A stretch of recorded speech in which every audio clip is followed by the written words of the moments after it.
L'eau, pour moi, c'est un sujet qui est très important parce qu'on le voit pas forcément et en même temps, c'est présent dans notre quotidien. C'est une ressource aussi qui est très rare. L'eau douce, en fait, c'est 3% sur Terre et l'eau douce vraiment potable, c'est 0,0012%.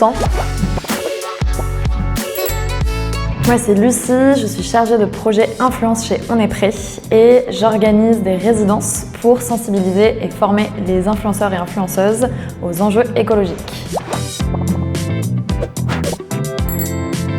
Je pense que mon engagement s'est construit au fur et à mesure des années, en partant du lycée où j'ai commencé à prendre conscience un peu des enjeux écologiques, des enjeux aussi féministes, à travers des discours, des vidéos, des conférences, des images. Et ça s'est un peu plus concrétisé au niveau de mes études. Dans la ville d'où je venais, il n'y avait pas beaucoup d'endroits, beaucoup d'associations où militer. Donc j'ai un peu plus condensé pendant mes études en rejoignant différentes associations étudiantes d'abord et après en rejoignant d'autres associations et d'autres collectifs par la suite. Et il y a eu plein de moments, je pense, progressifs qui m'ont permis de comprendre plein de choses. Un moment qui a été très marquant, du coup, ça a été mon voyage avec Odyssey, avec 35 jeunes, avec l'agence de l'eau Adour-Garonne, où on a découvert vraiment les enjeux de l'eau, de la source jusqu'à l'embouchure, pour comprendre les enjeux liés à la biodiversité, à l'agriculture, à l'usage, la qualité, la quantité d'eau. Donc je pense que ça a été très enrichissant et une très belle expérience. J'ai beaucoup appris aussi par l'animation quand j'ai été jeune d'abord dans un centre social avec l'éducation populaire et en devenant moi-même du coup animatrice. Je pense que ça a été des moments hyper chouettes et notamment à travers des chantiers internationaux où en fait on mène des chantiers le matin et après on a d'autres activités l'après-midi. Je pense aussi au camp climat d'Action Justice Climat qui sont des super moments pour se former sur différentes choses. Ça peut être des techniques un peu de mobilisation citoyenne, ça peut être des enjeux un peu plus spécifiques, intersectionnels. Et je pense aussi beaucoup à des rencontres tout simplement avec d'autres personnes engagées, des personnes activistes, des conférences que j'ai pu suivre. Il y en a tellement que c'est difficile d'en trouver une seule, mais je pense que c'est un petit chemin en fait qu'on mène tous et toutes et qui se nourrit perpétuellement.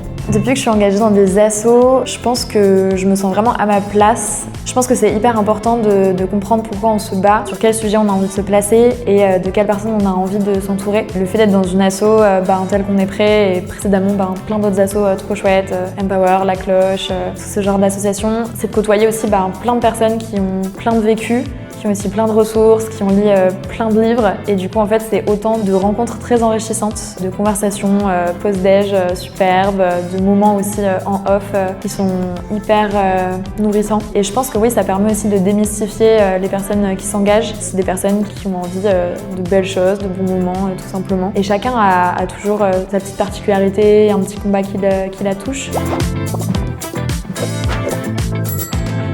Ce que je dirais à une personne qui a envie de s'engager mais qui ne se sent pas forcément légitime, c'est qu'on est tous et toutes légitimes à porter nos idées politiques, nos envies, nos récits personnels, qu'on a tous en fait des combats qu'on a envie de mener et qu'on a plein de manières de le faire. Il y a de l'activisme qui est très visible et il y en a d'autres qui n'est pas forcément visible. Dans les collectifs, typiquement, il y a plein de places à prendre, que ce soit en coordination, en préparation, en activité manuelle, en porte-parole, en stratégie, en partenariat avec d'autres associations. Il y a plein de choses à faire, il y a plein d'associations à rejoindre, de mouvements à lancer, de campagnes à créer. Je pense qu'on est vraiment tous et toutes légitimes et qu'il y aura toujours aussi des personnes pour vous accompagner à ça. Vous n'êtes pas seul, vous êtes légitime. Apportez vos récits, vos combats, vos envies, vos récits personnels. Entourez-vous de personnes qui sont aussi motivées, rejoignez des collectifs, osez parler aux personnes qui vous inspirent et il y aura toujours des mains qui seront tendues vers vous. Je pense que dans les ateliers, ce qui touche le plus les personnes, c'est le fait de se sentir écouté, le fait d'avoir l'espace pour parler, pour apprendre, pour échanger avec des pairs. Je pense qu'il y a ce besoin de faire collectif, même si c'est avec un petit groupe, même si c'est avec des personnes qui sont déjà sensibilisées et concernées. C'est le fait de retrouver un peu d'espoir avec le flux de fake news, le flux de mauvaises nouvelles, le flux d'informations, de guerres, de désastres écologiques, d'injustice et de violence. Je pense que c'est cette envie de faire collectif. Je pense que les campagnes de mobilisation citoyenne, c'est vraiment l'occasion de reprendre son pouvoir citoyen. Parce qu'en fait, tous les jours, il y a des lois qui passent, qui nous impactent et qui nous touchent. Et c'est important en fait, de se mobiliser à travers des campagnes sur différents sujets. Il y en a beaucoup, il y en a énormément, il y en a un petit peu tout le temps, donc ça peut être aussi très éreintant. mais de voir que par la force du collectif, par la mobilisation citoyenne massive, par des relais, des sujets perses arrivent dans les grands médias et touchent enfin des personnalités politiques, qu'elles s'en saisissent, qu'elles vont vraiment se battre pour elles. C'est là qu'on sent qu'on a vraiment ce pouvoir citoyen qui revient et qu'on a un contre-pouvoir qui est important d'exercer. Alors à quoi ressemblerait un monde vraiment aligné avec mes valeurs? C'est la question que je me pose à chaque atelier Voyage en 2030 glorieuse.